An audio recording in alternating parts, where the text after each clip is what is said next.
Well, hi everyone, and welcome back for video 2 in the Learn to Sew series. My name is Bree. If we haven't met before, welcome here to this space. I'm hoping to get you started on your sewing journey by giving you all the information you're going to need from start to finish to help you either sew things for your house or sew things for yourself. So today we're going to be talking about the sewing essentials that you need as a total beginner. So let's go ahead and jump into the video. As a beginner sewer, if you've never sewn before, this is a great sewing machine. There is a buttonhole option. It's got a zigzag stitch, which comes in handy if you're learning how to or interested in sewing your own clothing. There is a huge tension dial up on the top, and everything is really nicely marked. So it makes it really simple as a beginner to not get confused which each one of these dials are for. Everything's marked easy for winding a bobbin. There is 2 different spool pins, a vertical spool pin and a horizontal. So here's both of those right here. So it has a couple different sewing feet. It is a top loading bobbin, which is really nice. And it also has a free arm, which just means this case right here pulls off. So if you're hemming a pair of pants or making a bag or something like that, that slides right over this piece here and makes it really easy to do that. When you slide this back on, this opens up right here to reveal a nice little storage container to store extra bobbins or needles or whatever you want to put in there. And it's just really easy to sew on. So if you're looking for a machine for a beginner sewer, this would be a great machine.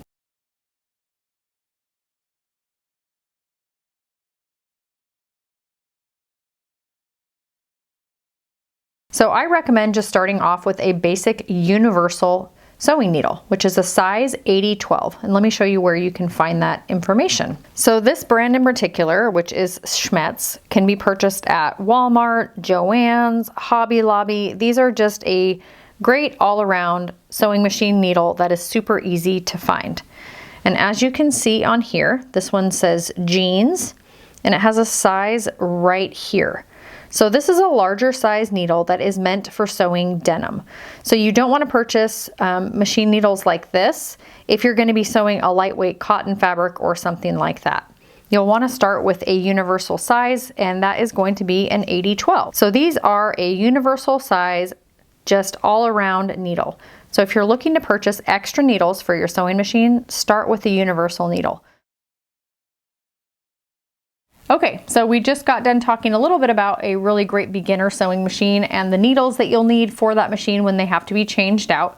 Now let's talk about some of these other things I have sitting here on my table and why I like them so much and why I think they would be great for beginners. So to get started is an iron. An iron is going to be super important for pressing seams, whether you're making clothing or pillowcases or whatever.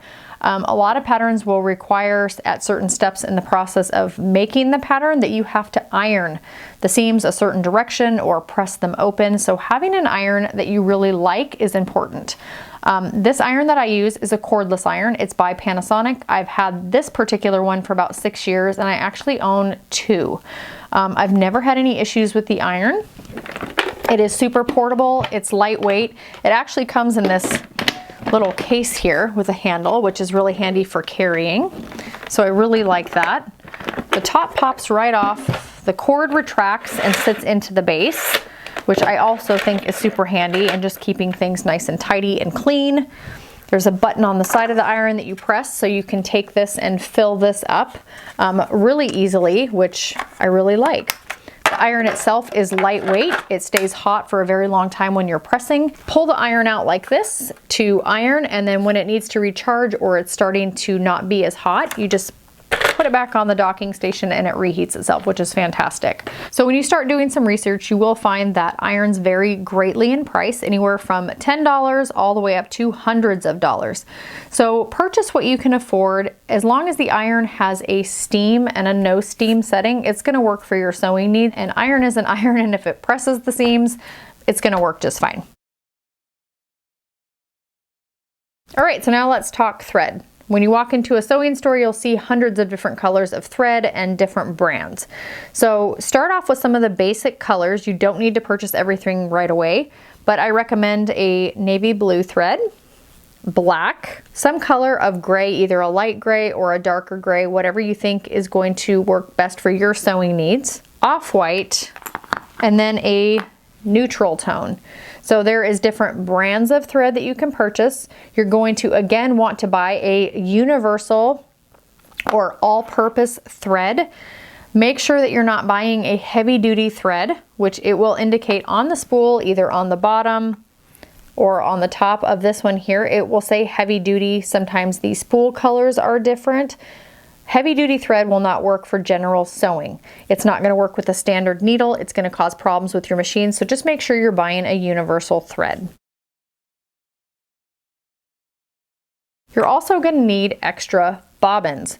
So most of the time when you purchase a brand new sewing machine, like this one here, I think came with 4 bobbins. 2 of them are wound and 2 of them were completely empty like this. So as you can see here, I have 3 different bobbins. One is pink, one is clear, these are both plastic, and then I have a metal one. So I have almost 20 different sewing machines, so I have a ton of different sizes of bobbins. They're made of different materials, and they're also different sizes in diameter.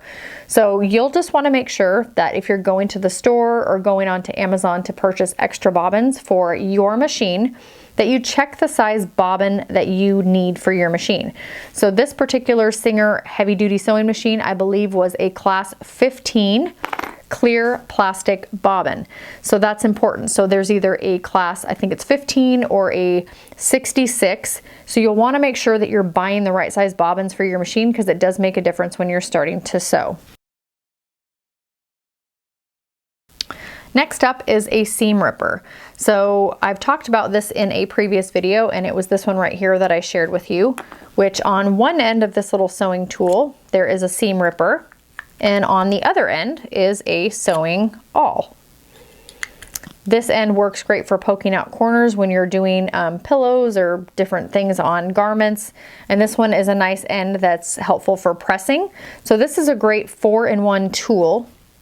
Or you can purchase just a seam ripper like this. This is Clover brand. This is actually my favorite seam ripper that I have. It's really sharp and it's super easy to use. So this is my favorite. This is the one I will link down below, as well as this one if you want to check it out. Maybe read some of the reviews on it and see if it's something you might be interested in. This is going to be important for if you're sewing something and you mess up on a seam and you need to rip it out and start again. So this is definitely something you will need as a beginner. I still have a really good relationship with my seam ripper even after all these years. I use it quite a bit. Again, sometimes they have different shapes on the handles. Some of them you might find are more comfortable to hold than others. And if you buy a whole bunch of them, you'll find that you gravitate towards one more than the other because it's just more comfortable to hold for longer periods of time. So I really like this one, and this 4-in-1 tool I really like as well. The next thing we are going to talk about is a seam guide. So maybe you're not familiar with that, and it's not something you have to have as a beginner, but as a beginner, I can tell you that it will be very helpful for you. So this fun little magnetic tool here actually sticks to the bed of your sewing machine by your foot. So if you're sewing, say, a garment that is requiring a 5/8 inch seam allowance, you will stick this thing magnet side down like this on your sewing machine table on the 5/8 inch seam mark. So this is just going to make sure that your fabric's going to be butted up to this, and it's going to slide right along that, keeping your seam consistent on whatever it is you're sewing. These are really inexpensive tools. I think they're about $4, maybe $5 depending on where you live and where you purchase them, but they're so incredibly handy. And so for the cost, I definitely recommend this as a beginner. I'm not a beginner sewer, and I still use this and still love it. Sewing pins and or clips. I have both. I like using both. It just depends on what it is I'm sewing, what kind of project I'm working on, and what I will grab. But to get started, I would say sewing pins over clips, and there's a couple different options here. I prefer magnetic pin cushions like this one, and there's a couple different reasons for that. If you drop all your pins on the floor or on your work table or whatever and they fall, you can take your pin cushion, put it face down, and easily pick up all your pins and not have to sit and individually pick them up. I just personally prefer the magnetic kind. This is a Grab It brand, and I think this one is a Pin Pal brand. So both of these pin cushions you can purchase on Amazon. I love them both. Cost-wise is about the same. I think the Grab It brand one is $11 to $12. It does come with a bunch of sewing pins. The Pin Pal one comes in, I think, 2 or 3 different colors, also comes with pins, and is about $11. So really the cost is about the same. I think I have about 6 or 7 of these because I have them at all of my sewing stations, but one would definitely be enough. You may only eventually need some extra pins, but to get started with what they come with will work just fine. Then there's also this fun little gadget here, which is something I have learned to love over the last probably 3 years, which is kind of just like a snap bracelet pin cushion.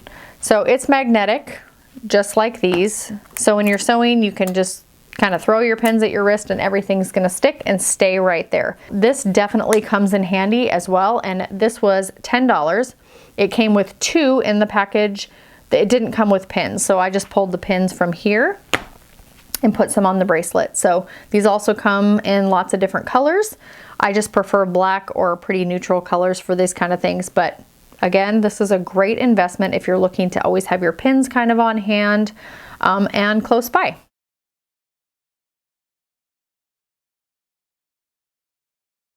So now let's go ahead and talk about scissors versus rotary cutters. So this is definitely kind of a hot spot for a lot of people. You'll have a lot of opinions on what is better for beginners to use. And I personally think that having one of each is great. Scissors work for pretty much everything. You don't have to have a rotary cutter, but I have found that if you're planning on doing a lot of straight cutting for either quilts, or if you're making pillowcases or pot holders or things like that, straight cutting is really handy with a rotary cutter and will be a lot faster and more efficient than scissors. That is just my personal opinion. This is what I use if I'm doing quilting instead of using scissors. Scissors do come in handy when you're making clothing. If you have patterns that have lots of arcs and curves, it is kind of tricky to use a rotary cutter for that. So for that, I do like my scissors. So cost between the two. So these rotary cutters, like everything, vary in price depending on brand, where you purchase them, and just kind of like with the material that they're made of. So these are my 2 favorite. This is Quilter's Select brand, and this one was $50. I didn't think it was going to be worth that price, but this is actually my favorite rotary cutter. It's pretty weighted, so it's actually easier on your hand and your wrist if you're doing a lot of cutting, because you don't have to put as much pressure down when you're cutting your fabric. So this one was $50, and this is a Olfa brand rotary cutter, which I really love this one as well. It has a nice ergonomic grip here. So when you press down on the handle, it engages the blade to cut, and when you're done, you release it. So this is handy if you have kids around. They're both 45 millimeter, which is a pretty standard size rotary cutter. They come in really small and really large. So 45 millimeter, if you're looking to just do some basic cutting, is gonna suit your needs. Scissors. They come with this nice plastic sheath to protect them. This is an 8-inch blade, and these ones are $22. So I will have these linked down below. These are very sharp. They work great for cutting out clothing patterns, and I just really like these. When you make an investment in good tools like scissors and rotary cutters, these will last you a lifetime. If you have arthritis or carpal tunnel or any kind of pain in your wrist or hands, these scissors are fantastic. These are a titanium blade Fisker brand. I bought these ones about 8 years ago now. I think I have about 3 pairs of these. They lock into place closed. Move this little button here up and it engages the scissor cutting action. And the great thing about these are like soft touch. So you're not actually doing the work to open and close the scissors with this muscle right here in your hand. There is a spring right here that actually does it for you. So sometimes if I'm doing a lot of cutting, if I'm cutting out maybe 4 or 5 patterns all at one time, these really come in handy and save my wrist, because I notice that my wrist gets pretty sore after cutting that much. These scissors are great. I prefer the titanium blade over the stainless blade. I found these stay a lot sharper, a lot longer, and I believe these scissors were like $20 at the time that I bought these. So these are great scissors, and I definitely recommend these if you have wrist pain or, like I said, carpal tunnel, arthritis, or anything like that. These are great. So now that we've just finished talking about larger scissors and rotary cutters, let's talk about mini thread snips. So this is not something you absolutely have to have as a beginner sewer. You can definitely use your larger scissors and leave those next to your machine and use those to clip your threads. I have just found over the years that for me, it's nicer to leave my scissors over by my cutting mat or on my table wherever I'm cutting out my patterns, instead of having to carry them back and forth from my machine to my cutting station. So purchasing one little pair of thread snips like these to keep by your machine to clip your threads is super handy. Now, most sewing machines will have a little guide on the side of the machine that you can hook your thread into, and it kind of clips it like that. But once you start sewing, you'll notice that when you slide your thread up there and clip it, it still leaves quite a long piece of thread, which later on you'll have to go and take a pair of scissors and clip it down anyway. So rather than doing that in 2 different steps, I personally just use these little scissors, snip the thread as soon as I'm done, close to my fabric, and I don't have to even worry about it again. So like everything, these little mini snips come in different brands, different sizes, different colors, just depends on where you purchase them, but these 2 are my favorite. This is a pair of gingers. These are, I believe, 4-inch scissors, and they have larger holes for your fingers. So I really like that about these scissors, that you don't have to be really careful on sticking your fingers in there because they're so small. These are fantastic, and they're very sharp. So they come with this nice little leather sheath. So when you're not using your scissors, you can put it in there to protect them. This is by far my favorite pair. This is by a company called Havel. They are stainless steel and kind of like the larger Fisker scissors that were the Easy Touch. These are very similar. You'll squeeze them here and it just kind of has that really nice, simple, fluid clipping motion. These are about $20, and I believe these were $20. And that does seem like a lot of money for a pair of thread snips, but these stay sharp. I have never sharpened these scissors, and I know these ones are almost 20 years old, and these ones are about 8 years old. I really love both of these, and I actually hang these on the side of my sewing machine when I'm not using them. So I just use a little clear 3M plastic hook, stick it to the side of my machine, and I hang my scissors there. So they're always close by, I know where they are, and they don't get lost with my stuff. I prefer to use rulers instead of plastic tape measures. However, plastic tape measures do have purpose. I do use mine frequently, but just when I'm doing some cutting for all of my projects, I find I always reach for my ruler instead of my tape measure. So here's a couple things to note about tape measures. When you purchase these, they're usually pretty accurate in size, but over time that can change. These are made of a plastic material. I usually hang mine on my neck here. If you are laying it on your surface and you're pulling it to do a lot of measuring, these stretch out over time and will not be as accurate. So this one is fantastic because it shows every single little increment mark on the tape measure and what that is. So you'll find that when you do a lot of sewing late at night, that's when I find I'm making most of my errors, especially if I do use my tape measure. This one will keep it pretty clear. So I really recommend this one. It's $5, so it's really the same price as any other tape measure you're gonna find. I really like this one a lot. All right, so now let's talk a little bit about acrylic rulers. So if you go into your sewing store, you may see a lot of different brands of rulers that come in different colors, different markings on them. They're different lengths, different widths, and you might be going, I don't even know what to buy. So I like to start off with a standard size. This is actually the one that I reach for the most. This one in particular is 5 inches by 24 inches long. So this is my favorite ruler by far. Have a nice little lip edge down here on the bottom, which hooks right on to the edge of your cutting mat. So it slides back and forth, it stays in place.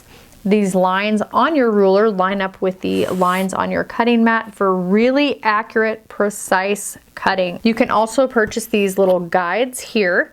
So your hand will actually sit on one side of the guide and your rotary cutter is on the other. So this is offering extra protection from accidentally cutting your hand on your rotary cutter.